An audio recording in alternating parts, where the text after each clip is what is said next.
Señal directa. Estamos a 4 días, escasos 4 días de que termine la actual legislatura y nuestro compañero Enrique Tucen, quien es colaborador, él es politólogo, pues va a hablar de este tema, va a ser un balance. Estimado Enrique, ¿cómo estás? Adelante con tu comentario. Hola Josefina, Belén, ¿cómo están todos? Muy buenas tardes. Pues sí, como bien lo señalas, el próximo domingo, iniciará la legislatura 61, por lo tanto el sábado se terminará la legislatura 60, que yo diría que fue una legislatura, digamos, de claroscuros, como prácticamente cualquier evaluación, pero creo que si las comparamos con las legislaturas anteriores, particularmente con la 57, la 58 y la 59, creo que difícilmente estaremos en desacuerdo en decir que fue una legislatura mejor, una legislatura más limpia, creo que fue una legislatura menos corrupta que las anteriores, y si bien hay muchas cosas que se tienen que hacer, creo que si comparamos cómo está el Congreso hoy en día, ¿no? Hoy exactamente 27 de octubre, y lo comparamos con el Congreso que recibieron los diputados a finales de octubre de 2012, creo que sí vamos a hablar prácticamente de una diferencia muy importante. En primer lugar, hay que decir que llegaron a un Congreso, pues yo diría que colapsado financieramente, es decir, un Congreso en donde se debía prácticamente el 120% del presupuesto, estamos hablando de cerca de 1,000 millones de pesos. Llegaron a un Congreso donde había cerca de 1,000 basificados, más aparte los supernumerarios. Llegaron a un Congreso que tenía un escándalo de corrupción, pues digamos, hasta el tuétano, hasta lo más profundo del Congreso, que es el caso de corrupción, la trama, diríamos, López Castro, esta articulación entre diputados y el sector privado para prácticamente estafar al Congreso en la reducción de impuestos, cuando en realidad sabemos que esta empresa ni siquiera hizo su trabajo. Y le podemos agregar más, había prácticamente un bloqueo institucional, si lo recordamos, entre el gobierno del Estado, entre el Ejecutivo y el Legislativo, que terminó derivando incluso en vetos de presupuestos por parte de la legislatura 59 al gobernador del Estado, Emilio González Márquez. Es decir, estamos hablando de una legislatura, la 60, que entró con un problema administrativo muy grave, unas finanzas públicas pésimamente manejadas y con la deuda hasta el cuello, con claros escándalos de corrupción, sobre todo el caso López Castro, y también diría yo que con una muy mala relación con el Poder Ejecutivo. Pero bueno, para hacer el balance específicamente de esta legislatura me gustaría hacerlo en 4 aspectos. La primera, creo que es la única que realmente está aprobado este Congreso, por eso comienzo con esa, que es el tema de lo administrativo. Creo que aquí es muy difícil decir que estos diputados no lograron remediar el problema del Congreso en materia administrativa. Hoy es un Congreso con poco más de 600 empleados, un Congreso que ya no tiene casas enlace, tampoco paga autos, no paga celulares, un Congreso que tiene un superávit en el último año y medio de poco más de 180 millones de pesos, es decir, ya hasta le sobra presupuesto. Entonces creo que sería muy complicado con estas cifras sobre la mesa decir que no se hizo nada en esta materia. Creo que claramente estos diputados lograron arreglar el Congreso en materia administrativa. En segundo lugar, y yo creo que aquí empiezan si se puede decir, los puntos negativos y los puntos donde claramente está reprobada esta legislatura. El segundo, en el caso de la calidad legislativa, si bien hubo buenas iniciativas, se me vienen a la cabeza, por ejemplo, la iniciativa que tuvo que ver con limitar el fuero, o la iniciativa que tuvo que ver con participación ciudadana, el debate sobre la reforma política, incluso lo que tuvo que ver con la ley de sociedades de convivencia o la ley de libre convivencia. Es decir, hubo buenas iniciativas, pero si nos vamos al global como juicio y como balance global de las iniciativas, lo que dice el Observatorio Legislativo del ITESO es que prácticamente todos los diputados están reprobados. Seguimos viendo pésima calidad legislativa, es decir, iniciativas copiadas, iniciativas que no tienen sentido, que solamente son mediáticas, pero que no implican ningún cambio en la vida común, en la vida cotidiana de los ciudadanos. Es decir, creo que este Congreso sigue reprobado en materia de calidad legislativa. En el tercer aspecto, y creo que también reprobado este Congreso, ser un contrapeso institucional, sobre todo a través de su principal regla, que es la fiscalización. Y es que hubo un Congreso que no se metió prácticamente nunca a fiscalizar realmente las cuentas públicas de los distintos niveles de gobierno. Incluso diría que se mantuvo esta práctica de politización de las cuentas públicas y por lo tanto de intercambio de favores para que la Comisión de Vigilancia en el Congreso aprobara las cuentas públicas de los distintos ayuntamientos y los distintos órdenes de gobierno. Y bueno, para rematar, ni siquiera fueron capaces los diputados de tocar con el pétalo de una flor al auditor, que sigue ahí a sus anchas, y por lo que dicen los nuevos diputados, tampoco traen demasiado interés en tocar al auditor. Entonces creo que claramente en materia de fiscalización este Congreso está reprobado.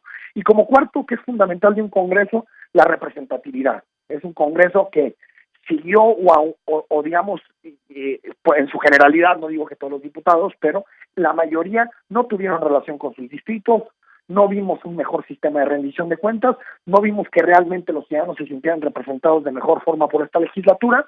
Entonces, creo que si hacemos un balance y lo comparamos con las últimas legislaturas, queda claro que esta está aprobada en materia administrativa, no vimos basificaciones, no vimos deudas inexplicables, se logró al final a través también de la Secretaría General de Gobierno que no se pagara la deuda de López Castro, los 58 millones de pesos famoso, pero creo, y ahí me queda bastante claro, que en materia de representatividad, de fiscalización y en materia de calidad legislativa, creo que siguen nuestros diputados dejando mucho que deber. Así es, Enrique. Cuando terminó la legislatura número 58 decíamos, pues nada más, no puede haber nada peor que lo que estamos viendo, pero luego llegó la 59 y ahí nos quedamos con esta 60, como lo está señalando. Me parece que la audiencia va a coincidir contigo con estos claroscuros, lo bueno y lo malo de esta legislatura número 60. A ver qué sorpresas en la 61. Estimado, perdón, Enrique, adelante. Sí, no, lo que decía es que a la 61 regresan algunos diputados de un pasado bastante sombrío, entre ellos Jorge Arana, Enrique Aubry. Ojalá que por lo menos en materia de finanzas públicas, que es en lo que avanzó este Congreso, por lo menos en materia del gasto, se pueda blindar al Congreso para que no ocurran retrocesos y volvamos al momento en el que el Congreso necesitaba ser rescatado pues, prácticamente cada 15 días, ¿no? Así es, estos dos personajes en donde temas administrativos reprobados en las anteriores legislaturas. Exacto. Oye, Enrique, ¿y perspectivas hoy?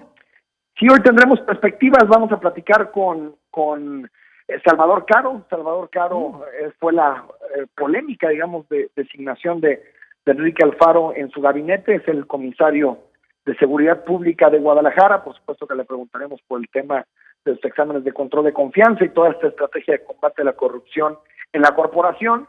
Y bueno, platicaremos también con el doctor Jaime Tamayo, un experto en sindicalismo, sobre pues la vigencia del sindicalismo en México, si sigue siendo realmente una plataforma de defensa de los trabajadores, a las 9 de la noche a través de Canal 44 y de Radio Universidad de Guadalajara. Pinta muy bien, ahí estaremos muy atentos. Un abrazo, Enrique, gracias. Gracias, Josefina, gracias, Belén, buenas tardes. Avanzamos. Y en más información del balance reciente que se ha hecho en torno a los estragos que causó Patricia en su paso por territorio mexicano, Miguel Castro, el secretario de Desarrollo e Integración Social, platicó para este espacio de los recorridos que han hecho por las zonas afectadas del huracán Patricia y destacó la pérdida de 14,000 hectáreas afectadas. Además, aclaró que sí existen zonas muy dañadas por el paso del huracán. Ayer estuvimos recorriendo Melaque, Cuastecomates, La Manzanilla, Arroyo Seco y finalmente llegamos a Chamela, que es una comunidad de La Huerta. Y bueno, yo les debo decir que en esta pequeña comunidad, en donde hay 40 casas, 39 fueron prácticamente destruidas. Finalmente, ayer pudimos platicar con muchas de las familias afectadas y si bien la gente tiene una gran actitud para poder salir adelante de este problema, pues cuando tú ves una situación de esta naturaleza, lo primero que piensas es, pues el impacto no fue grave, pero para quienes no tuvieron esa afectación, se les vino el mundo encima. Pero para quienes están ahí, el asunto no fue menor. Castro Reynoso explicó que un gran número de comercios y servicios turísticos en la zona de la Costa Alegre tuvieron pérdidas económicas muy importantes y han solicitado esquemas de apoyo que les permitan estar preparados para la siguiente temporada vacacional. Escuchemos lo que dijo el secretario de Desarrollo e Integración Social en la primera emisión de Señal Informativa. Creo que las medidas que se han venido tomando por parte del gobierno han sido correctas. Me parece que hemos ido avanzando rápidamente, no hemos soltado el tema. Yo prácticamente me la he pasado en la región durante las últimas 4 o 5 días y hemos venido llevando a cabo un trabajo posterior al que el Ejército lleva a cabo y al que Protección Civil lleva a cabo. ¿Qué hacemos nosotros? Nos vamos comunidad por comunidad, puerta por puerta, dialogando con los familiares, tomando nota de cuántas personas son afectadas en cada familia. El último corte que presentó la Secretaría de Desarrollo e Integración Social señala 856 viviendas afectadas en Jalisco, en donde detalla la pérdida de enseres domésticos. Miguel Castro habla al respecto. Le he solicitado al personal de la Secretaría, que está trabajando además junto con el DIF Jalisco, que podamos a detalle identificar qué afectaciones tienen, con levantamiento fotográfico, con mucha transparencia, con nombres y apellidos de las personas afectadas. He solicitado además que tengamos domicilio, casa por casa, con el número, con la calle, para que podamos ser muy cuidadosos en cuanto a la demanda que existe por parte de la población, pero también con respecto al uso del recurso público, para que podamos ser muy ordenados en esto, seamos muy escrupulosos, pero también que podamos estar en condiciones para que, y yo espero, esta misma semana podamos estarle dando una respuesta oportuna a todas esas familias, a todos esos miles de personas que lamentablemente se han visto afectados por ello.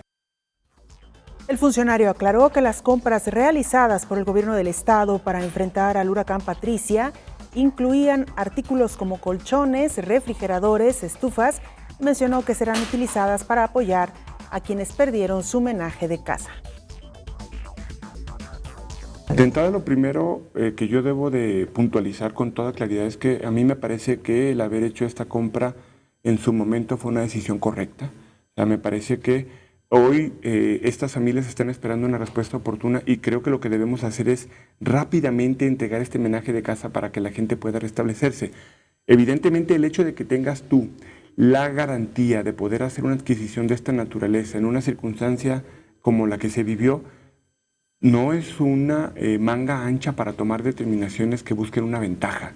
Aquí tiene que imperar el comportamiento ético y tu responsabilidad como funcionario con respecto al manejo de los recursos públicos. Ese es un tema que va ligado a nuestra responsabilidad, que se tiene que cuidar y habrá un responsable que tendrá que asumir esa parte.